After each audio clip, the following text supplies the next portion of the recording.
Indifference maps that exhibit this property can take many forms and shapes. So another example of such an indifference map is presented in panel C. Here we can start with a vertical line along which all the marginal rates of substitution are equal to -3 because the indifference curves are getting pretty steep.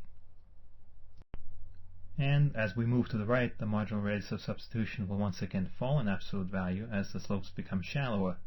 But again, along any vertical line, the marginal rates of substitution are the same. We will refer to tastes such as these as tastes that are quasi-linear in the good on the horizontal axis, and often will refer to the good on the horizontal axis as the quasi-linear good.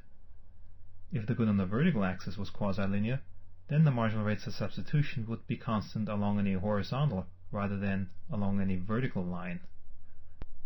Notice again that this quasi-linearity property is a property of how indifference curves within a single indifference map relate to one another. It has nothing in particular to do with the shapes of the individual indifference curves. The key feature of these tastes is that the marginal rate of substitution depends only on the level of consumption of the quasi-linear good and has nothing to do with the level of consumption of the other good. This is different from homotheticity, where the marginal rate of substitution was only dependent on the ratio of the consumption levels of the two goods in your consumption bundle. In Chapter 7, we'll find that quasi-linear tastes are tastes that lie right on the borderline of two different classes of goods, those that we will call inferior and those that we will call normal.